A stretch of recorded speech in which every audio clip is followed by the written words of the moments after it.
Thank you for joining us for this look at the best original reporting from KPBS News this week. I'm Amitha Sharma. Coming up, healthcare workers demand better from UC San Diego. Doctors speak up after going without a contract for months. Healing the wounds of war, one Marine shares his story about navigating the complicated maze of mental health in the military. And the time is now for San Diego parents who want options for their kids. MG Perez will walk us through the school choice application process. It's not often when COVID-19 isn't dominating the news, but this week, most of the attention was on our beaches. And this is why. An oil spill off the coast of Huntington Beach is impacting sensitive habitats and keeping the area closed to visitors. San Diego County says it's watching the situation closely. So are businesses that rely on the ocean to make a living. KPBS reporter John Carroll caught up with some of them. It's just another Wednesday at America's Cup Harbor in Point Loma, and the president of H&M Landing, Frank City, just finished a very reassuring phone call with the Marine Region Manager for the State Department of Fish and Wildlife. It looks like things are going well, actually, in terms of containment, preemptive containment in place as well.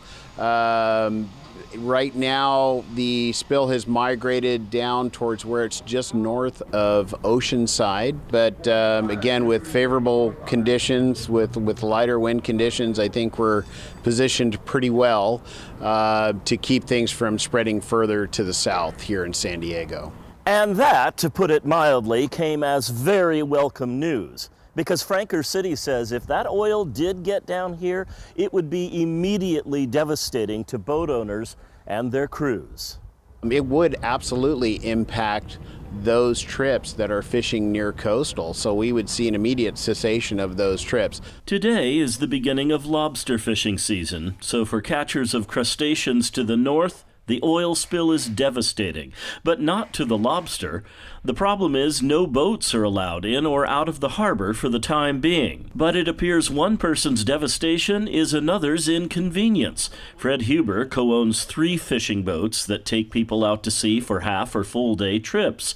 He says even if they were shut down right now, it wouldn't be all that bad because they're past what for them is the peak of fishing season. We would manage. It would be a disappointment, but it would not be the end of the world for us. Of course, it's not just those in the fishing business who rely on visitors to the coast.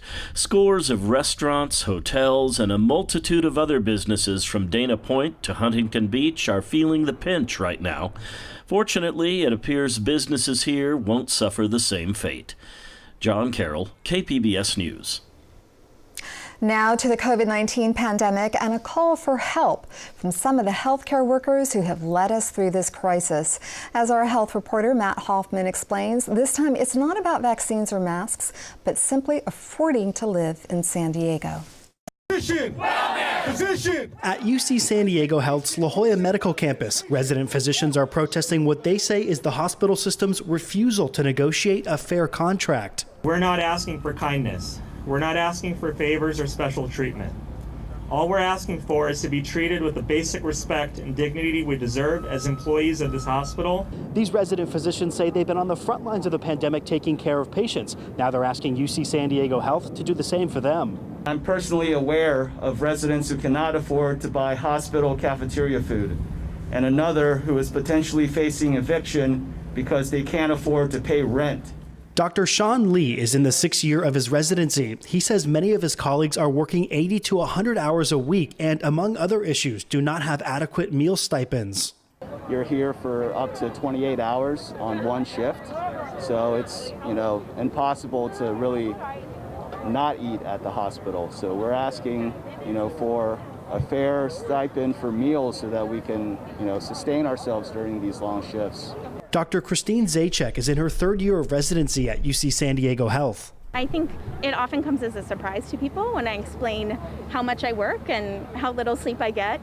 She says the university is not giving them support to take care of themselves. During this year, my partner lost his job due to COVID, and and I got in a car accident. It's just things add up, and then your debt is always there and always present in your mind. So I know it's definitely been a personal struggle for me. UC San Diego health officials said in a statement they prioritize the safety and well-being of all of their team members, adding they are in the process of contract negotiations where they have offered pay increases along with larger housing, meal, and education stipends. Patient, wellness, physician, wellness. Patient. Resident physicians say the two sides are still far apart, but are hoping to come to an agreement soon. Matt Hoffman, KPBS News. The federal government says COVID is one of the reasons Friendship Park along the border remains closed. It's one of the few places people can meet directly with loved ones in Mexico. As Alejandra Rangel reports, local leaders say it's time for the park to reopen. We need to open Friendship Park. It's more than past time. It is absolutely necessary to open.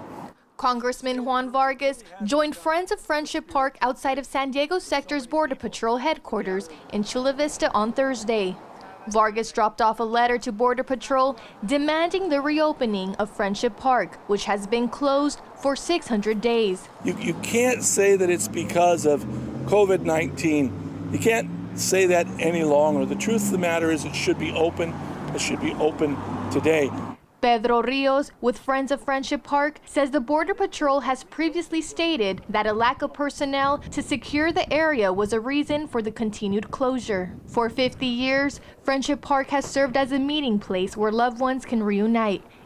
It's the only space designated for cross-border contact along the U.S.-Mexico border. Dan Watman, who is also a friend of the park, says families are the ones that are suffering. We really feel like the aspect of friendship and family connection is missing and has been missing for over 600 days now. A la oficina de migración para ver si pueden abrir el muro para que puedan venir a vernos. Azucena Lopez video called her mom to tell her she was at Border Patrol headquarters to ask them to reopen Friendship Park. The park is the only way Lopez can see her parents, who now live in Jalisco. My parents went back to Mexico like 10 years ago. My grandma got sick, so they went back, and there's no way that they can come back since they don't have any legal documents. Through the border fence at the park, Lopez's parents have been able to see their grandchildren grow up. She remembers the first time she reunited with her parents at the park in 2015. She was pregnant with her youngest son. Lopez says her mom is older now and her health is declining. She doesn't know how many more times her mom will be able to travel to meet her at the park. Has it ever crossed your mind, like, oh, I may not see my mom again in person? Yes. And it's hard because, I mean, I want to see her, but I also am thinking about the education of my kids. Lopez is a DACA applicant and can't cross to Mexico. Thousands just like her call Friends of Friendship Park every day with the same concern. Wanting to know when's the park going to be open, if the park is open. They travel from thousands of miles on each side of the border just to see each other at Friendship Park. We reached out to Border Patrol for a time frame for when the park would reopen, but have not heard back. Alexandra Rangel, KPBS News. New laws are in effect that limit just how far police can go when using force. And one of them was written by a San Diego Assemblywoman. As KPBS race and equity reporter Christina Kim explains, it was an ugly moment last year in East County that brought this change. During the protests in La Mesa in 2020, police used projectiles to subdue the crowd. A police beanbag hit Leslie Furcron, a 59-year-old grandmother, hospitalizing her for a week. Those events led San Diego Assemblymember Lorena Gonzalez to author AB 48. It explicitly prohibits police from using rubber bullets, beanbags, and tear gas during a protest, unless someone's life is in danger or it's a last resort in a crowd to quell a dangerous situation. It would have been nice if they had done that a long time ago, but I think it's an important step moving forward to protect, citizens of the United States who are practicing their right to freedom of speech and to protest and all of these things. Khalid Alexander is a founder of Pillars of the Community, a local nonprofit that's been advocating for police reform for years. He's relieved to see the new law after a nearly replica bill failed to pass last year. But he also doesn't think it's enough. As somebody who believes that there are deep-seated problems in our systems of policing and law enforcement in this country, There are very few kind of laws that I think go far enough. Having said that, I think it's important that we celebrate all of the steps, no matter how small and how incremental they are. Police need better training on how and when to use lethal weapons, but they shouldn't be banned. So says Travis Norton, a police use of force trainer who specializes in less lethal weapons. If these tools are banned, it returns us to batons or lethal force. And one of the questions I ask when someone says, we want to ban impact munitions or chemical munitions is, okay, well, what's the alternative? And really, there's been no major breakthroughs for us in the last 20 years. He says less lethal projectiles are unpredictable, and so the risk of injury is high. That's why police need better equipment and better training. You need to start to infuse decision-making exercises into your training. It's not okay just to go out to the range and fire off a couple of impact munitions and call it a day and say that that's a great training program. No, let's talk about, hey, the decision to even fire in the first place. Another law could have big impacts on local police. SB 2 gives the state's police commission the power to decertify officers for wrongdoing. That means they can't easily get a new job at a different police department. Alexander says this type of accountability is long past due. Being able to hold police accountable, just like holding any professional accountable for misconduct, for committing crimes, and not allowing them to continue to be hired, I think is another very, very important first step. Until now, California was just one of 4 states that didn't have a decertification process. Cristina Kim, KPBS News. This is a joyous weekend for hundreds of local military families who were reunited a few days ago at Camp Pendleton. This is the same group that was part of defending the Kabul airport in Afghanistan during evacuations. Some were killed in an attack. The wounds of war aren't always physical. One Marine shared his intimate story and struggle with our military reporter, Steve Walsh. Started working out again. I've gotten healthy. I don't have that dark cloud over me that I used to have. I met Cooper Williams just as the sun was coming up outside a coffee house an hour north of San Diego. He sounded upbeat. Last December, he'd been worried about being kicked out of the Marines after 17 years. Am I going to lose everything? Is my family, are we going to be put out after 18 years without any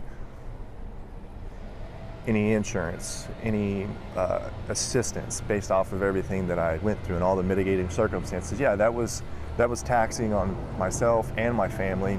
He'd been spiraling. After multiple deployments, including Iraq and Afghanistan, he was self-medicating. A horrific family tragedy had made things worse when his parents were involved in a murder-suicide. Williams asked for help. He entered a Wounded Warrior Battalion at Camp Pendleton, where Marines are treated for mental and physical injuries. But in the space of 1 month, he racked up 2 DUIs. He faced dismissal from the Corps. From the time of the incident till now, it's been about 1 year and 8 months. His attorney sent letters to his command showing Williams wasn't receiving the proper medication, but he still faced being discharged. Then, earlier this year, Williams was told one of the generals in charge of his case changed his mind. Lieutenant General Ed Banta now thought Williams should be allowed to retire. There's a lot that was going on at that time, both medication-wise, personal-wise, dealing with the death of my parents, dealing with some things. But it wasn't over. Williams was still required to face a board of inquiry. The process hung over him for 20 months until a panel of 3 officers recently ruled in his favor. So it feels very good to have the weight lifted off of your shoulder and the cloud of the unknown and the fear of the unknown, because that weighing over you within itself is a very emotionally taxing thing, I guess, even for you and your family. So very glad. And if you have someone who's suffering from mental health or TBI issues, they're likely to commit more misconduct. Esther Liebenfarth is with the National Veterans Legal Services Program. She says the military typically doesn't reverse itself even in cases where service-related medical conditions play a role in the misconduct.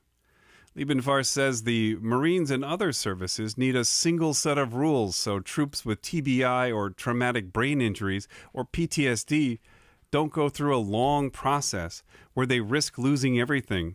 Because it's a symptom of their mental health condition. they're likely to hurt themselves. They're likely to have other adverse effects if you're 2 years just waiting to find out what's going to happen to you, and without proper treatment, without being able to move on to your life. In a letter obtained by KPBS, the new commander of Wounded Warrior Battalion West, Lieutenant Colonel Rebecca Harvey, says Williams did not receive proper treatment initially. She revealed that mental health resources have gone down more than 50% at a time when the Marines are seeing more cases like Williams. She added, Marines like Chief Warrant Officer Williams have served for many years, often ignoring their injuries to ensure they can deploy when asked. We owe them more. Between his treatment and the separation process, she says, the Marine Corps failed Williams. For his part, Williams is ready to move on with his life. It made me better as a person.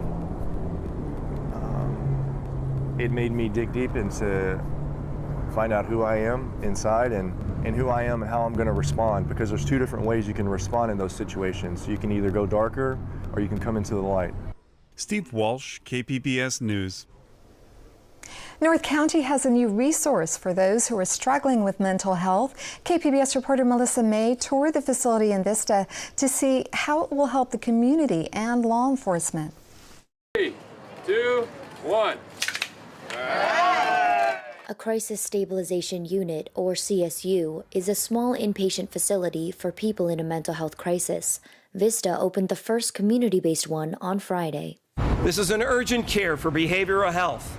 County Supervisor Jim Desmond says this CSU will save law enforcement time and resources, and more importantly, get individuals experiencing a mental health crisis fast and efficient care. This is going to save lives for those who are struggling, going through a crisis, and struggling with the burden and the need to get help. Yay! Exodus Recovery will run the facility 24 hours a day, 7 days a week. President and CEO Luana Murphy says this is the perfect location for a CSU. We're going to say yes to everybody that walks in the door.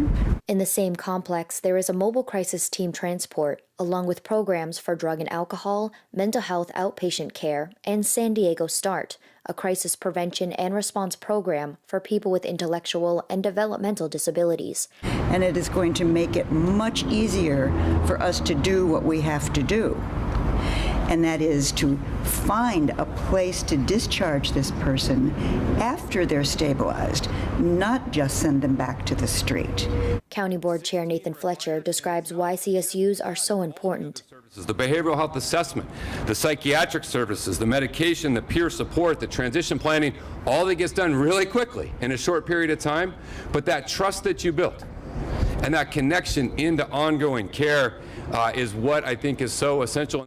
San Diego County Undersheriff Kelly Martinez says a CSU is also a safe alternative to jail or an emergency room. It's the right thing to do. To spend 8 hours with a deputy sheriff in handcuffs at an emergency room is just not acceptable. It's not the way that it should be, and it's just far too impactful on somebody's mental health to undergo that kind of a time frame with someone in law enforcement.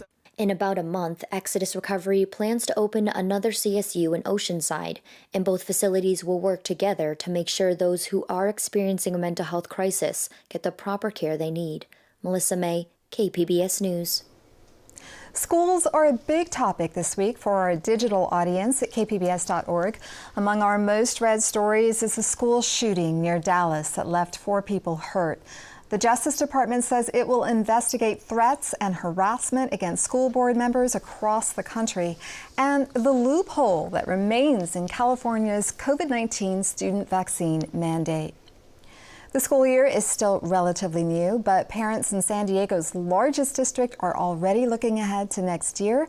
KPBS education reporter MG Perez shows us how they're navigating the application window for the school choice program.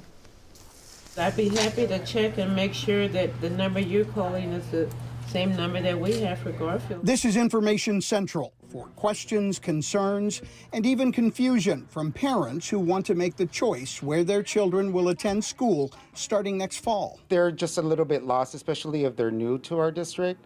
Since we're, a really large school district, they don't know where the boundaries are at. Carlos Garcia is one of many San Diego Unified School District enrollment specialists here at the Family Welcome and Enrollment Center in University Heights. He is also a parent who applied to have his 9-year-old daughter Kylie accepted at the district's language academy, even though they live in El Cajon.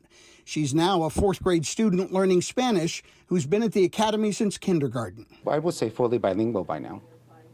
At 9 years old? At 9 years old. Since opening Monday, student choice applications have already doubled from last year.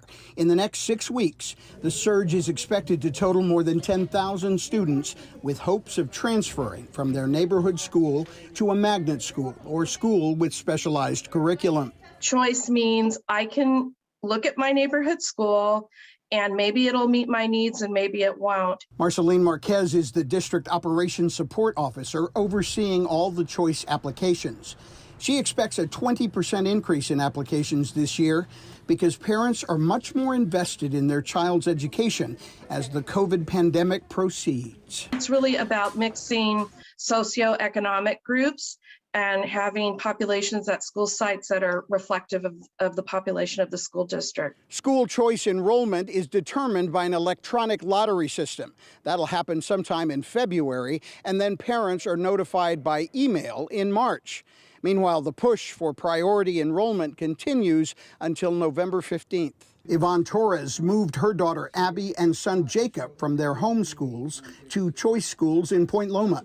She says COVID taught her to recognize and adapt to her children's needs. Both of them did well online, but when it was time to go back to school, I sent one and didn't send the other.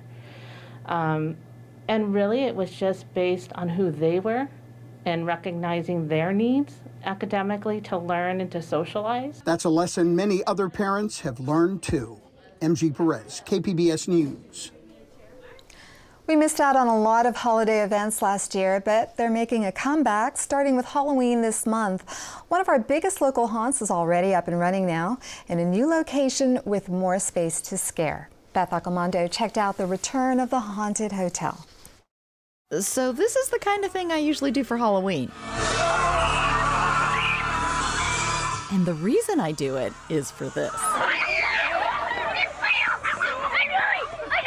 Ah, yes, the joyful sound of children leaving my house on Halloween. It is a happy sound, and you know what? They will remember that. It's a good memory. I remember my first haunted house I ever went to like it was yesterday, and I was so scared, but I got out and got back in line. I wanted to do it again and again and again and again. I know not everyone understands the joys of terrorizing people on Halloween, but Greg Tafada does. Once we're open and the doors are open and you start hearing those first screams, you go, yes, it's working. And of course it does, you know, but you still need that kind of reassurance if it is. He's a kindred spirit. When they come out, either they are laughing or they're crying or, you know, just super excited. And that is when you know you've done your job and done it well. But while I'm just a home haunter, he's a professional haunter who spent more than 3 decades scaring people every Halloween season. We do try to scare you as best and as deeply as we can. We were going for a little scar. We try and scar you just a little bit, but you're never gonna get touched or hurt. Sometimes, yes, an actor or a character will get so close that they may bump into you, but nobody's ever gonna hurt you. But if you start running, we're gonna chase you. We do our best to scare you. But instead of running the Haunted Hotel last year, Tafada spent his first Halloween at home in 32 years. The pandemic made the real world scarier than a haunt, and the Haunted Hotel had to transform its Scream Zone attraction into a drive-through one, which just wasn't the same. It was a challenge, though, and everybody was masked up, so that was another challenge, you know, trying to scare with a mask and through a car window. It was pretty tough.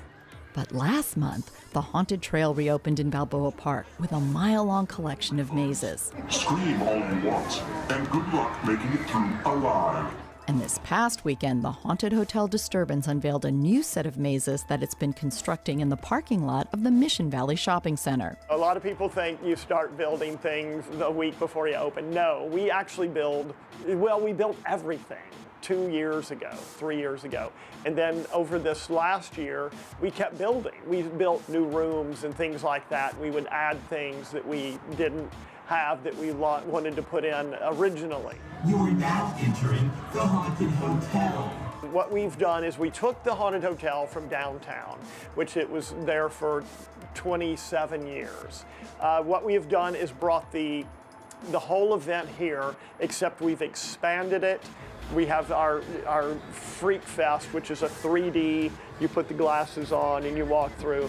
That always I love, just because it's so just disconcerting and it's beautiful too. I mean, these guys are amazing artists. And then the Haunted Hotel is just kind of such a classic. I mean, I grew up with the Haunted Hotel for 30 years. And then we have this Hillbilly Chaos area, which is just, I love the sound inside of it. I know that sounds weird, but it reminds me of my childhood when I was in Louisiana. Yeah, every one of them has a different thing that I enjoy. All Haunted Hotel attractions are outdoors, with masks optional for fully vaccinated attendees. But be prepared, hotel residents may not be practicing social distancing. Beth Accomando, KPBS News. We hope you enjoyed this look at KPBS News this week. I'm Amita Sharma. Thank you for joining us.